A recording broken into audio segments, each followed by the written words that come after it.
Okay, hey everybody, we'll start right now. Welcome to your second tech talk of the day. Right now we'll be covering Debugging 101 with Neelima. And so for this tech talk, please save all questions till the end so we can finish the presentation, okay? Thank you. Thank you. Hi everyone, my name is Neelima. I've worked with VMware for the past 9 years, primarily on a lot of debugging. And right now I'm with ContainerX working on a container management platform. But I've done a lot of debugging in the past 9 years, and we've found it across different problems, across different platforms. Even though the tools and techniques vary, there's a common set of themes that arise, and that's kind of what I'm going to be talking about today. Right, so let's start with a problem, a very simple problem, which turned out to be not even a bug, right? But it took us a long time to identify what this problem is and how to provide relief to the customer. So we had a customer calling and say, help, the VM console is black. We can't see what is happening. So how do you help out? How do you solve this problem? First of all, what is a VM console? Right? What are you expecting to see? How are you connecting to it, and what's happening? You need to understand that. So this is the system that the customer was connecting to, and that's kind of the console that we're talking about. The user connects to the console to talk to a VM running on a host here. So anything on the path which provides the connection, which is this whole thing, or the direct connection from the client to the host, could be broken. So we don't really know what is wrong. But when an issue comes in like this, it typically comes in as, okay, the component that the user is connecting to is not working. It goes to a team that handles that component. The team looks at it, looks at the logs, and says, it's fine from my side. Right? You're giving me something, and I'm giving you what I expect I should be giving you, and it works good. So go away, go to the next component, talk to the vCloud Director team. They say, it's fine. I mean, we are connecting you all the way through. We're giving you the VM. It's just that you're seeing a black screen there. And so on, it went for a couple of months till it came all the way here to this team, which is what I was part of. And so we said, okay, it's not connecting, so what's happening? What do you even mean by a vCloud Director? I don't know. I mean, you're 3 products up from me. I don't know. So draw me this architecture. Tell me what you're trying to do. Show me where the customer is, right? So that's kind of the very first problem, the first step in any problem that you're trying to solve. Define the problem, understand the system. Right? So tell me, who are you? Who's trying to connect? What are you trying to connect from? Where are you located? So are you connecting over VPN? Are you connecting across a firewall? What is there between you and the system that you're trying to reach? What are the different mechanisms available, and how are you connecting? So here, if you go back to the diagram, you could connect to the same VM from ESX. You could connect it from vCenter. And there's another console here where you can see the VM, and this was working fine apparently, right? So you could connect from here. So how are you connecting? And which path works, which path doesn't work? Usually we only see what works. We don't really look at the part that is still working. And that's usually a very valuable resource to be able to compare and say, okay, this is what is working and this is not what is not working. Define the problem as precisely as you can. And for simple problems, that kind of reveals the answer immediately, right? So here it turns out you were connecting as a specific user, as a vCenter admin from here. You were connecting as a VCD user from here. Both of them had permissions to connect to the VM, but this user did not have permission to view the console. Very simple problem. We didn't have to fix anything. It was documented that when you configure your users, you have to give them these permissions. And we just had to go and give your user the permission, and you could work fine. But it took us 3 months to get there. Right? Nothing to fix. So first, the key learning, and this comes across every problem that I've seen, is understand the problem, understand the system. If any of these pieces are missing, then we just spend days and days and months in trying to find the answers. So what do we mean by understanding the system? So at a very high level, you need to have that architecture diagram of whatever you're working with. Your product may be one small thing that you're working on, but it works in an ecosystem. You integrate with authorization providers. You may have an Active Directory somewhere. You may have an IP address provider somewhere. You may have someone consuming your API. You need to understand the entire ecosystem of what the customer has set up and through which they are accessing your system. If you're working on a specific programming language, learn it in depth, to the extent that you can possibly do. If it is one thing is your core, learn it. How does the compiler work? How does it translate to machine code? What does the stack look like when something crashes? What are the debugging tools available for you? What are the performance monitoring tools, profiling tools? Everything that you can possibly get your hands on, learn about it in depth. Learn about the frameworks that you're using. I mean, today afternoon we're going to be having talks on Docker, Node.js. Each of these things are tools that helps us solve a big problem just by doing a very little piece of the code, right? But then you're using a framework, and if you don't understand how it works, you're going to run into issues and issues and issues, and you're going to be debugging them one at a time. But if you spend that time up front, invest it to learn the frameworks, it will make it so much more easier to debug and answer these problems. Understand fundamentals of how operating systems work, how networks work, how storage works. Even though you may be writing a web application and maybe you're designing UI, you need to have some level of understanding of these fundamental infrastructure elements to be able to solve problems in the best possible way, right? And finally, even though most of us are not interacting with hardware on a day-to-day basis, you need to understand how the hardware works, because everything runs on some real hardware. You need to understand how caches work, how your processor works, what are the different instruction sets available, are you using the most optimal one. Maybe you have to code an assembly for one specific task, but maybe you won't use it ever again in your life. You still need to understand how it works at a high level at least. Alright, so from that very simple problem, which is not even a bug, let's get to a real problem, which took us 3 months to solve. And this is indicative of a class of problems that we've seen a lot in VMware. And there were two main problems that I worked on, very similar ones. And the one previous to this took us 5 years to solve. And this one took us 3 months. I'm going to talk about it because we took all the learnings, put it into the process, and it's easy to illustrate what we went through. So this is the issue. A customer calls and says, I'm seeing the blue screen of death. My Windows computers are crashing, right? How do you solve it? Your operating system is crashing. It's running on a virtual machine, running on VMware software. It could be a problem with the operating system. It could be a problem with the software inside the operating system. We don't really know what's happening. And all we see, all we get out of this is this specific thing which says there's a page fault. A page fault is a normal occurrence, and a page fault causing a crash means you're not expecting that page fault and you don't know what caused it, right? So we need to understand the problem, going back to the same thing again. What is crashing? When is it crashing? It's a very rare occurrence. It happens once in 10,000 times, maybe once in a month. Not in the same customer environment. We're getting calls from different customer setups, right? Across each customer side, it comes back as a slightly different thing, but maybe that page fault code remains the same. It happens on multiple Windows operating systems. So we start thinking, is this a Windows bug? That's our favorite thing to blame the operating system if you don't know what's happening, right? And then after about a few weeks of these things coming in, we see there's a Solaris crash too.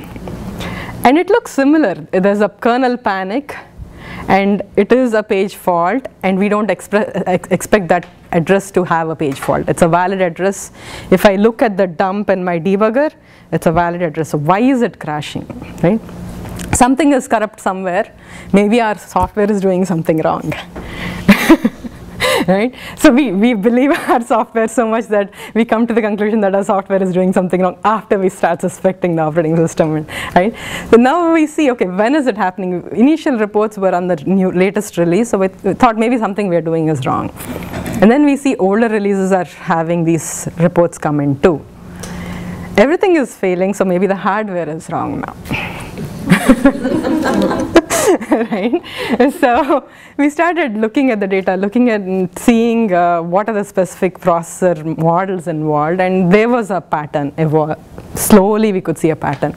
So we did a lot of data analysis, analyzed every dump that came into our system, not just things that came as a blue screen of death or a kernel panic. Things that came in without a dump but which had a log file saying there's a panic. And we pulled out the specific data. So you have a bug. Now what do? You have customers threatening to pull out of $10 million deals. So what do? First thing, don't panic. Right?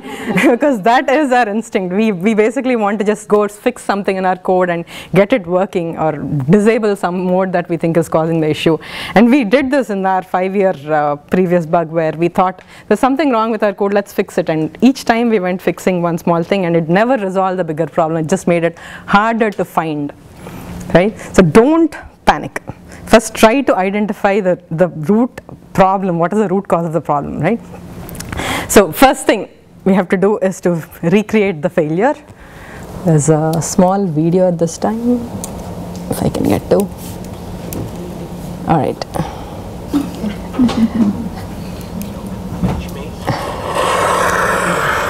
So the bug is like this. You're trying to reproduce it, you can't catch it. Right? You want to catch it in action, you want to see what's happening, and you just can't catch it. It keeps popping up and going off, and it's just bazinga, bazinga, bazinga all the time. Right? All right.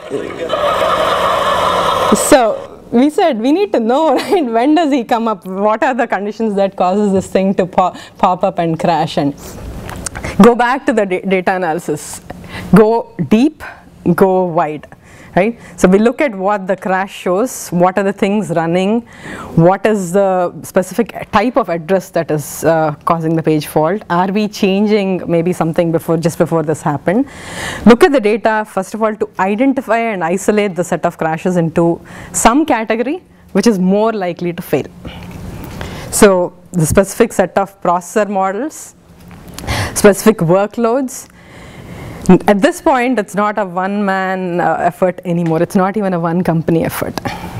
VMware, Microsoft, and hardware vendors, operating system vendors, multiple groups come together from each of these companies, sitting together and brainstorm. What do we think the data is showing, each of us from our perspectives? What do we think could be a cause, right? So coming up with a cause is a very tricky thing, because your intuition says maybe the hardware is wrong. Right? So if the hardware is wrong, what else would we be seeing? Similar to saying, okay, if the hardware is wrong, you should see it on other hypervisors. You should see it on other operating systems. Would you see it only on a kernel crash? Would it happen in an application fault? Would there be corrupt data somewhere? Right? So what are the other things that could be happening if this were the root cause? Identify all those things, collect the data to identify if that's happening, and we got it down to a specific workload running on a specific set of hardware models, which could recreate the problem once in a week. But we have something. It's not like you have a once in a month one customer reporting. Now that we have some kind of a repro, you start doing a narrowing down onto what is the specific thing that is crashing, right? So you start doing divide and conquer. If this were your code, I would just do a binary search. If you think it's a code and you know at some point you start failing. Here you don't even know where it is failing, so you're starting to divide and conquer in terms of the components involved, and slowly start narrowing down to what could be the one that's causing the crash.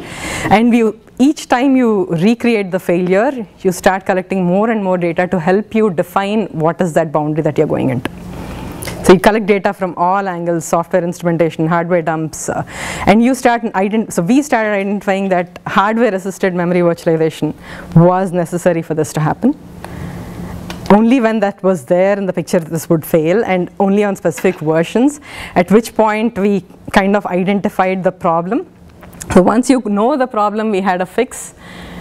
Well, before we got there, we had to document everything, right? So this is a 3-month effort, and if I ran one experiment and you come back and ask me tomorrow or after a week, did you try this?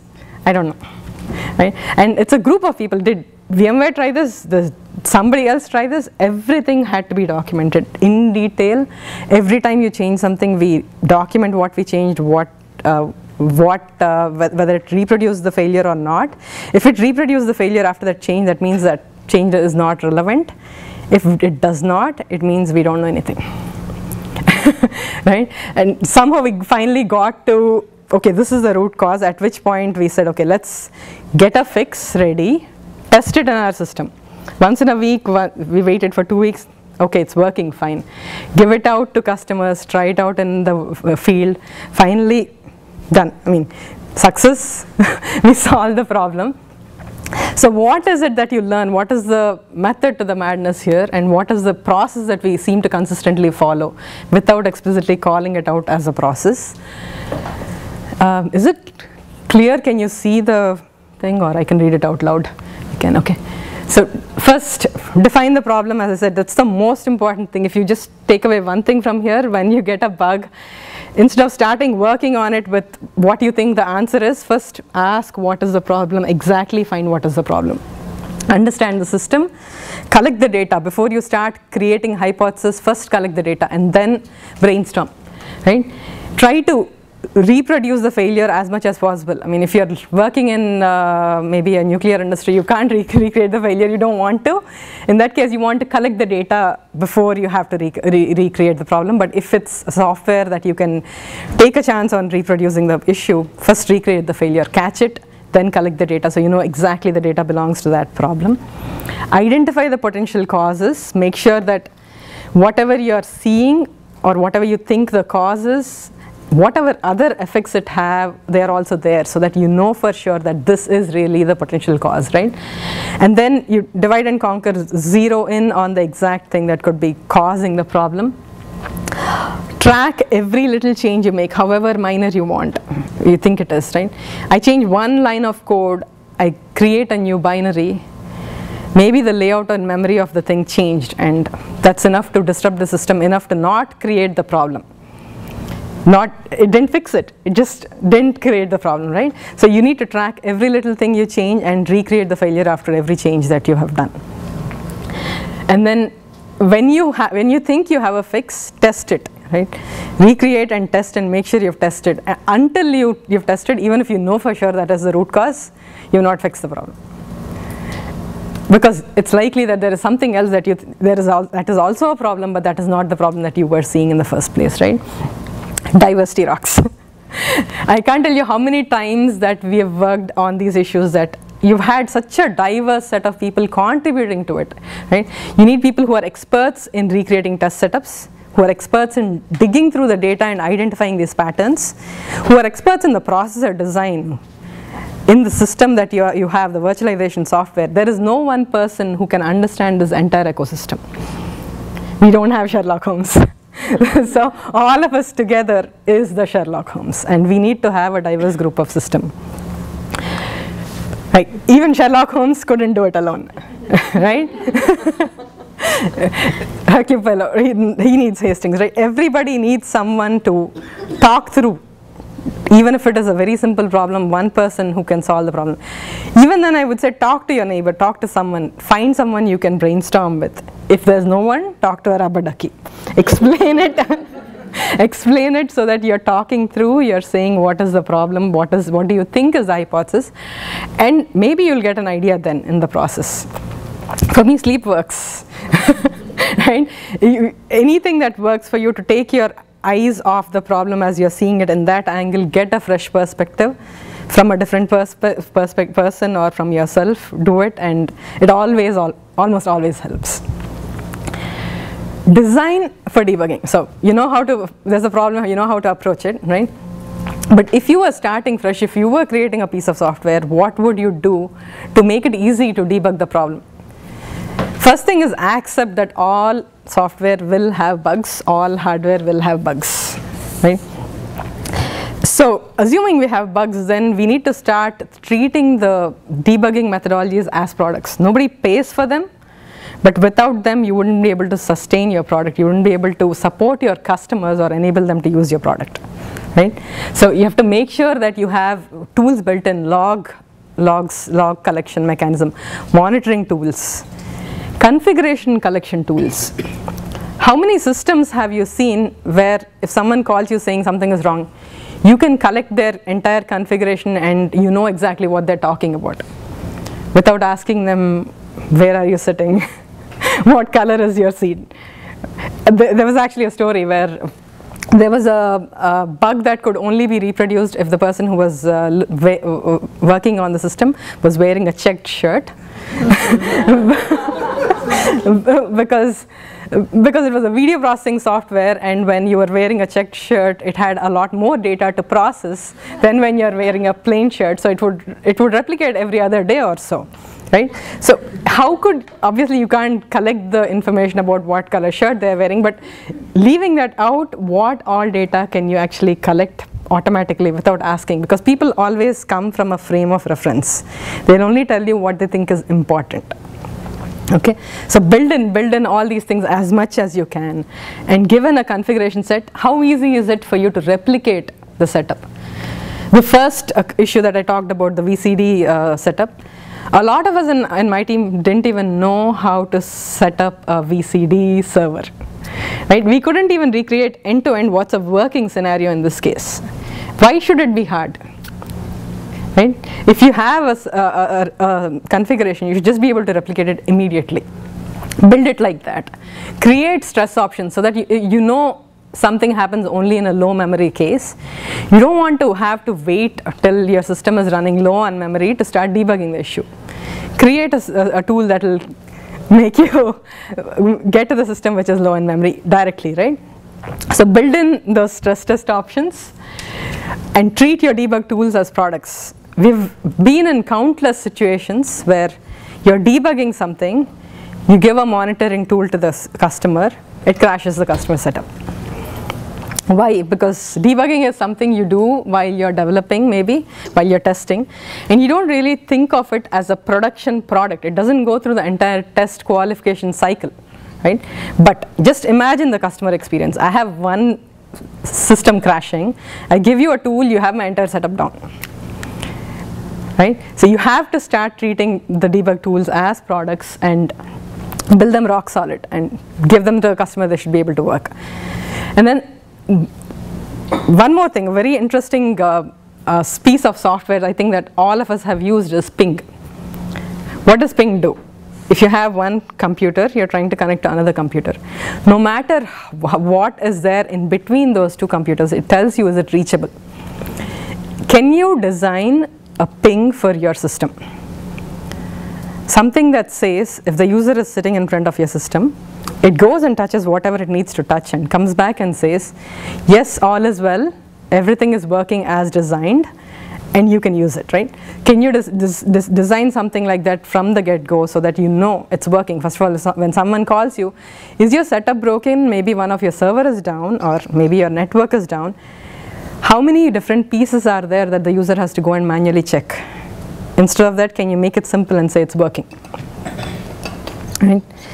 So that is how you design for debugging, right? But there's a fundamental aspect of being able to debug, especially in a customer environment, is to have them continue to function while you're debugging.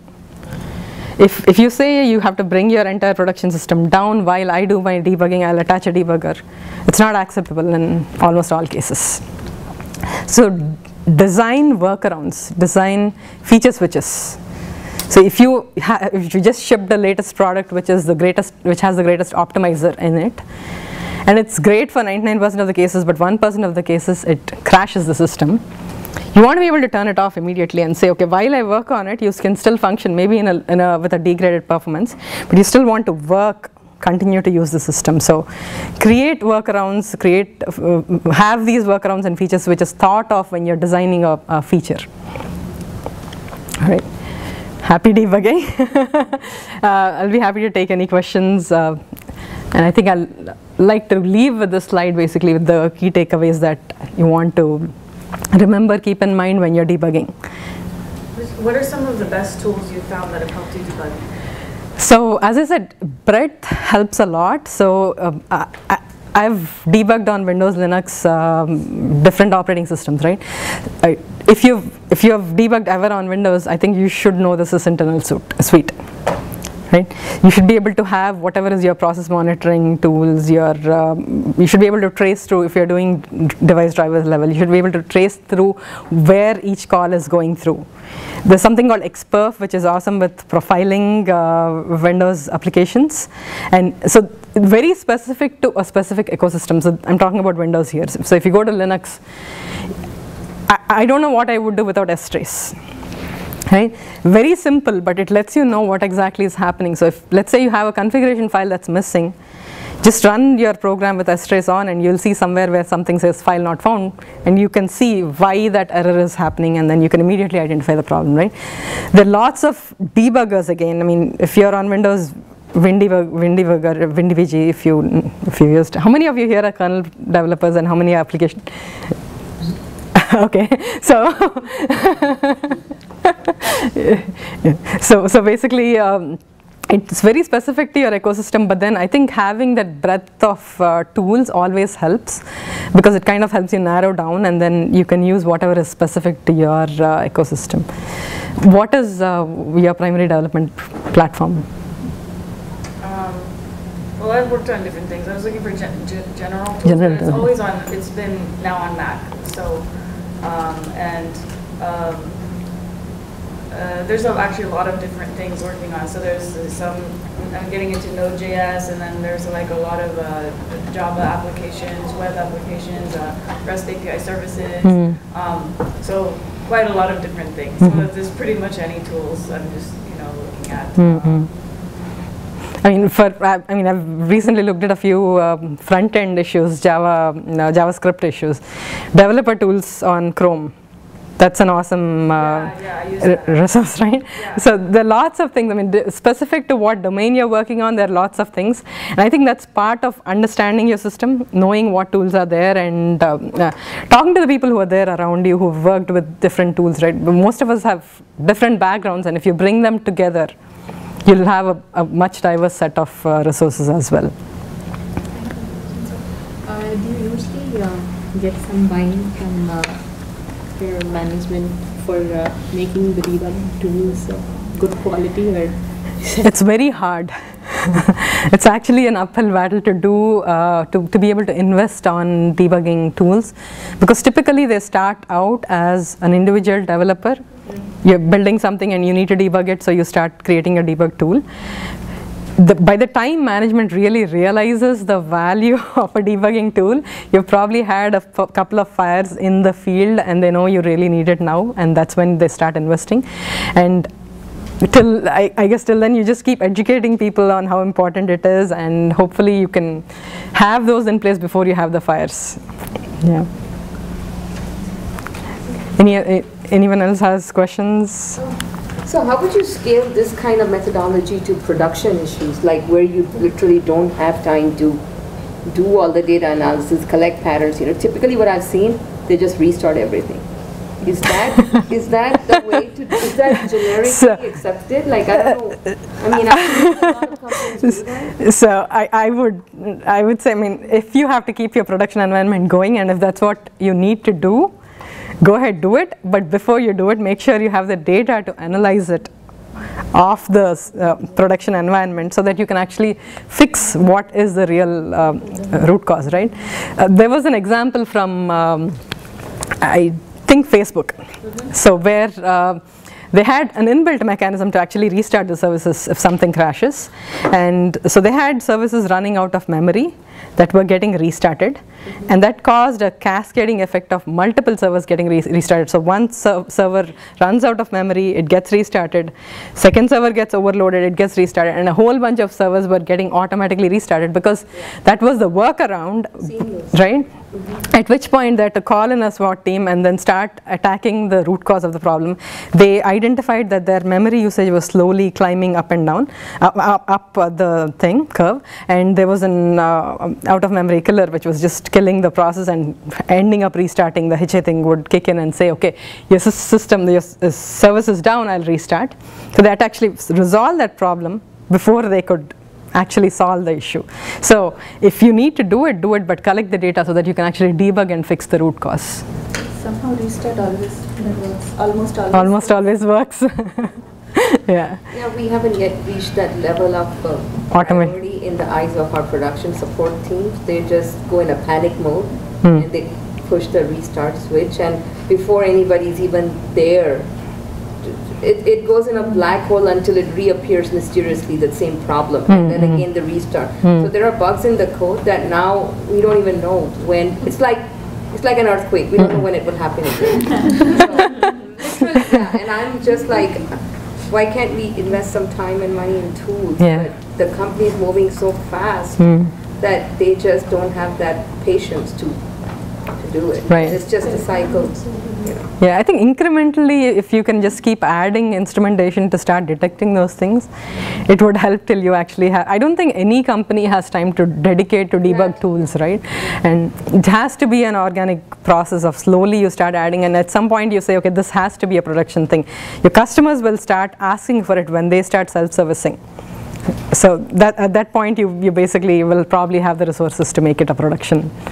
So these days production servers typically have dashboards going along with the health, to monitor the health of your production cluster. We do have actually. Yeah, so if not anything, you at least have a dashboard to look at things, monitor performance, so that you can preemptively, if it's hitting like a 85, 90%, you sort of like. Actually, honestly, there is one incident which happened, like even I worked at the same company also. So there was an incident where we had this memory leak issue, and we were still like debugging it actually. So what we exactly did is, like, whenever we used Splunk for monitoring, so whenever we saw that memory curve is going up, we used to just restart the machine.